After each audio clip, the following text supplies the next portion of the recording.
I looked around the room. There were 10 old members. There were 10 new members.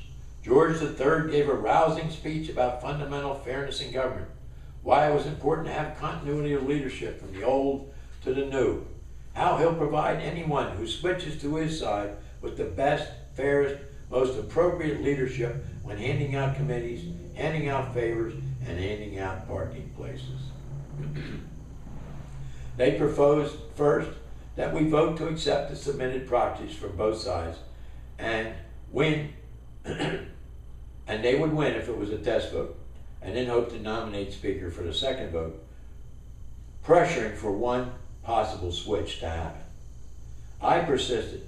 This is all time-consuming bullshit. It's deadlocked. Everybody knows it. There's no place to go tonight. Adjourn the meeting.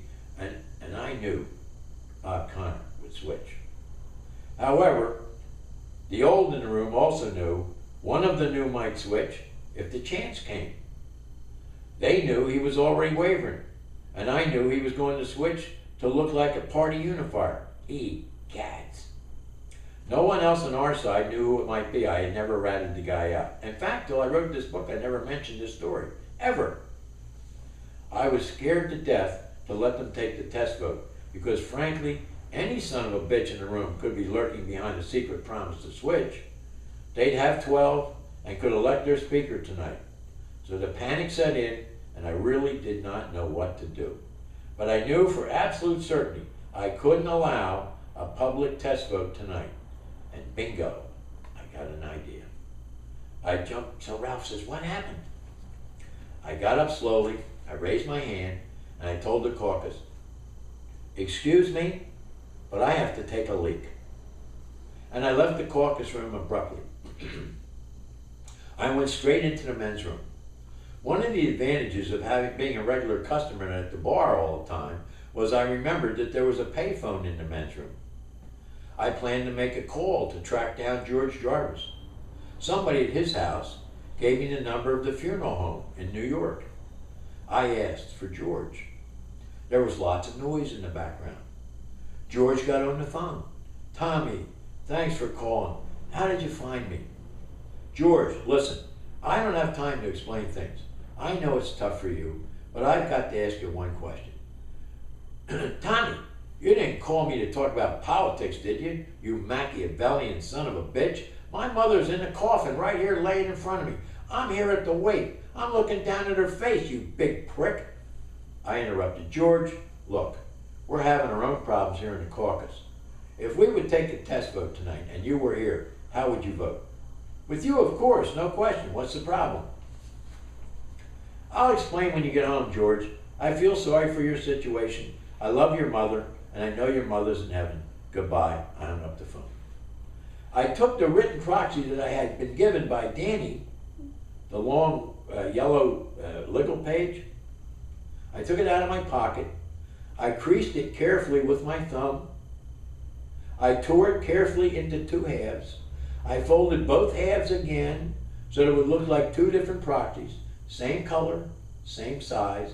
I put them together and I put them back in my coat pocket.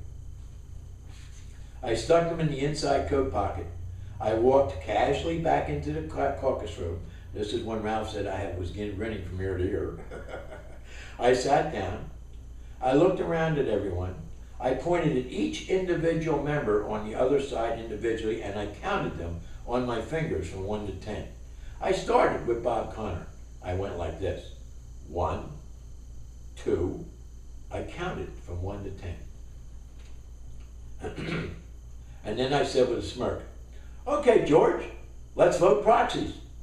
And I reached in my pocket and I pulled out both yellow folded papers with one hand and I fanned them like playing cards and grinned.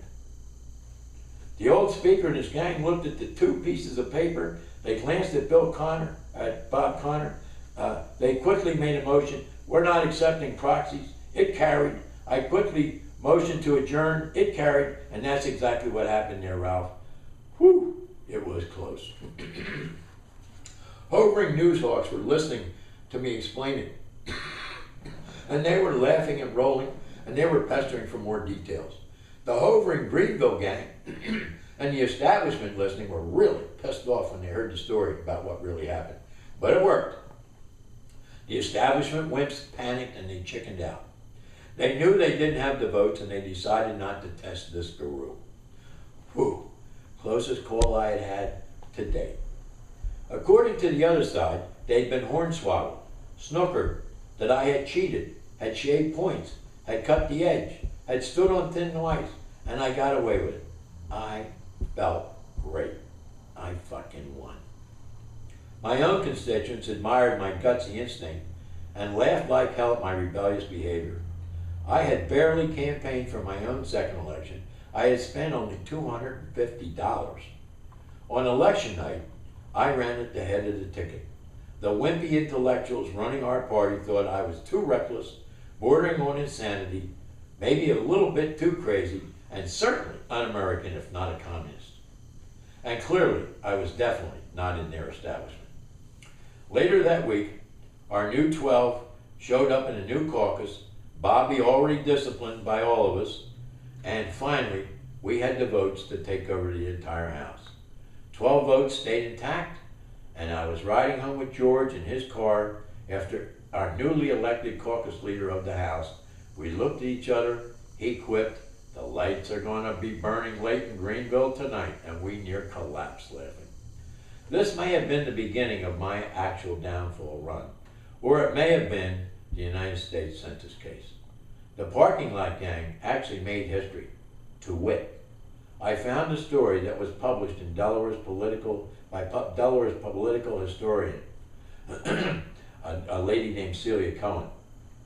I had included it in my dear friend George's obituary when he died.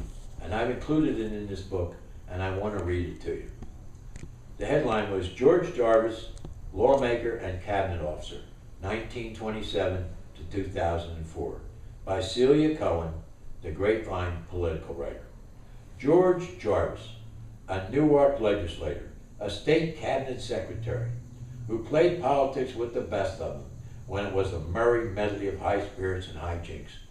He died Friday night after a lengthy illness at the age of 77. I'm 77 right now. It's hard for me to tell this story without. I really loved George. He was one of the liveliest of politicians. He was a very funny man, and he often buried his humor under his crusty old disruptive tone. An office holder who understood that public life could do public good, and was even better with a little mischief thrown in. George knew he was in politics to help the public, not himself. George did not hold elective office very long. He spent 6 years in the Delaware General Assembly as a state representative, and then as a senator from 1968 to 1974. But he stayed in and around government, first as a transportation secretary for Governor Pierre S. DuPont IV in the late 70s, and then as a lobbyist for the Delmarva Power Company until his retirement in 1993. Pete said, "We were both elected in '68. We were freshman legislators together," and he was full of it. He wasn't scared to talk to anybody or tell them what he thought. Anyway, I truly believe that night would strike